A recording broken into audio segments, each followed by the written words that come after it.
There is no such thing as silence. Landscapes are inhabited, even if they're empty.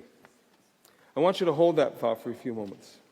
I'd also like you to consider these sounds I'm going to make myself for a few seconds, and please don't put your fingers in your ears. Some of it might be a little odd, but just listen intently, okay?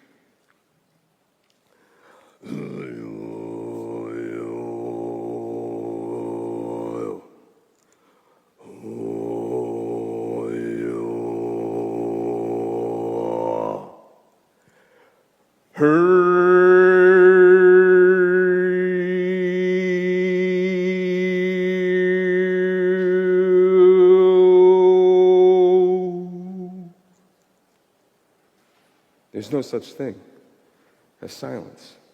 My father was a miner, and because he was a miner, he knew a lot about rocks. As a kid, he encouraged me to study geology. He said to me, "Don, you know, if you study the land carefully, those stones tell stories. The land has memory."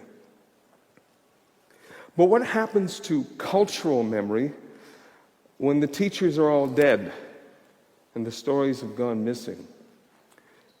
It's a story that I've been investigating for about 40 years, since I encountered rock art in Canada.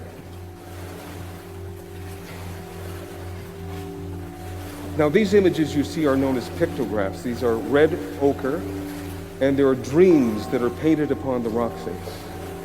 It's a way of remembering.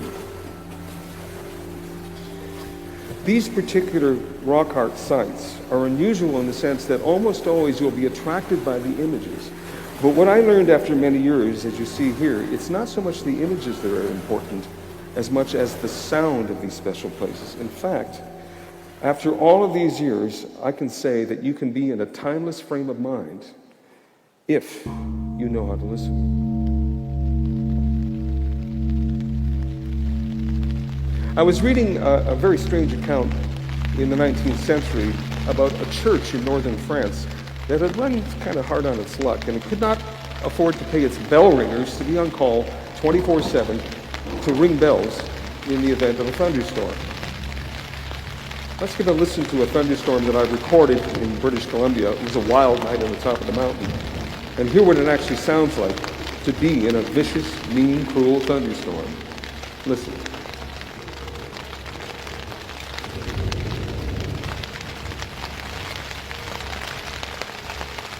So I was wondering about these bell ringers.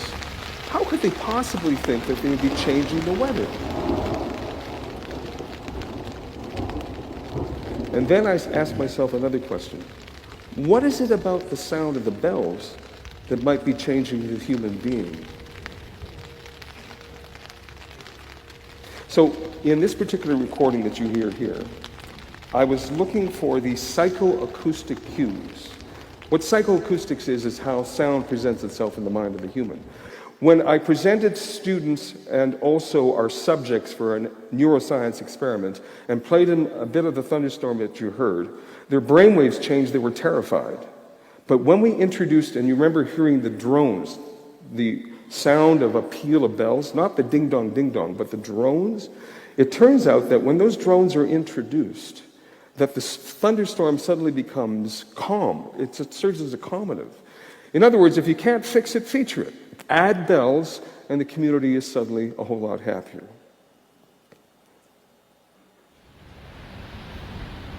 But what about these sounds?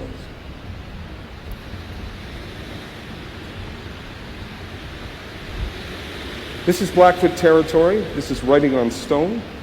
This is about 2.5 hours outside of Calgary. And the sound that you're hearing now is the sound of the wind going through the hoodoos.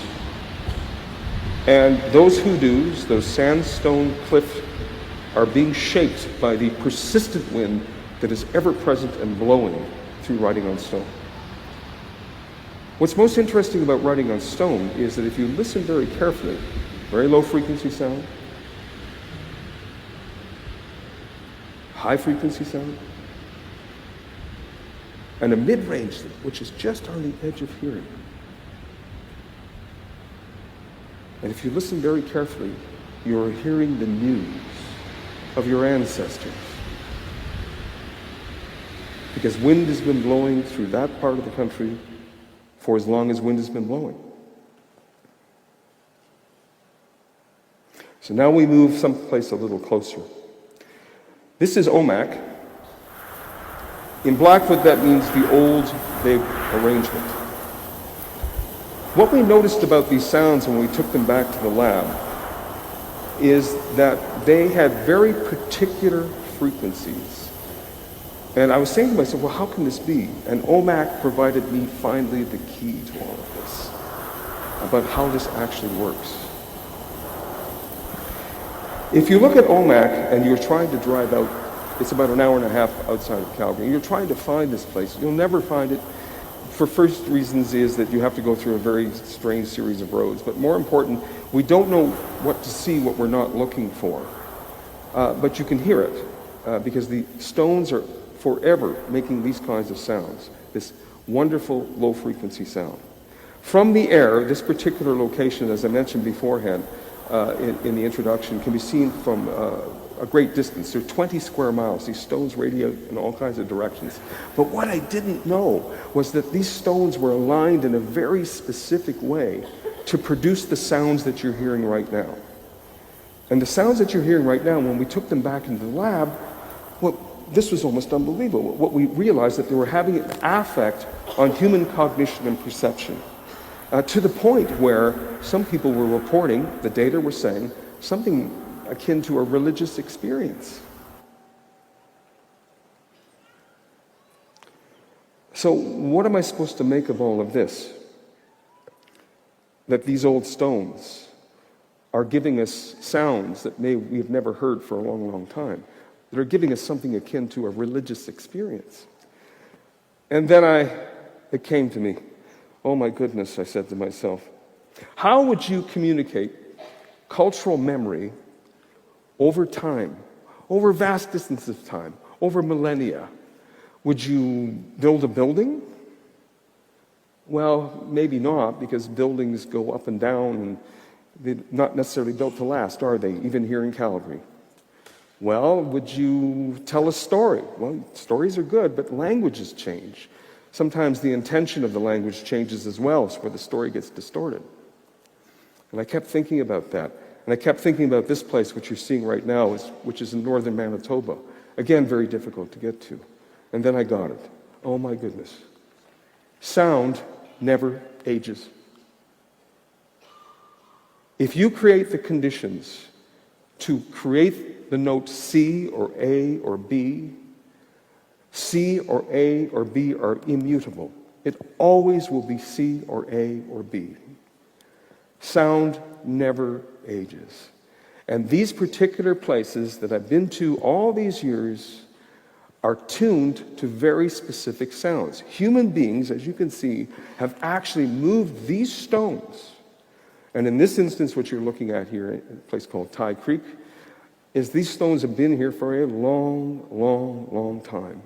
And when the wind goes through them, you hear your ancestors speaking to you. Sound never ages. I want to leave you with a couple of interesting thoughts, but first, let's give a listen to what our ancestors are saying to us. We'll take about 30 seconds, if you don't mind.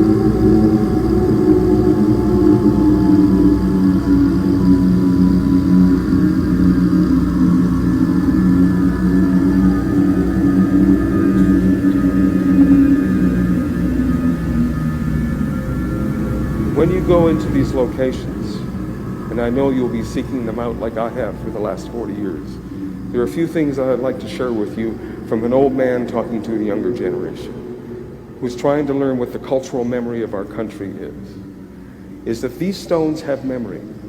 That's number one. If you know how to listen, these stones will speak to you. That's number two. Number three is almost always the indigenous peoples I've talked to around the world about these old stones in different places, is they almost always refer to them as medicine. And what we learned in the neuroscience lab is that when we reproduce the sounds of some of these places, we are changing not only our brain waves, but our biochemistry. Indeed, this music is medicine. Last story, perhaps the most significant. Ron Bell, who's the gentleman you see at the back of that particular image, which is up on the screen right now, he is the keeper. He is paid by the government of Manitoba to look after these old stones, although nobody goes there. Unfortunately, conservationists, in their good intent, have erected a fence around this location, even though it's almost impossible to get to. It was extremely difficult. I had to arrange over a period of 10 years to get to this location. And when we got there, we were greeted by a fence because the conservationists said it might be vandalized, and that is true. But Ron said something very interesting to me. He said, did you know that these places have a personality? And I agree, rotting in stone is very different from OMAC, Old Big, as it's called, the Old Big arrangement. And Ron said to me, did you know that this place is lonely for human company? Thank you.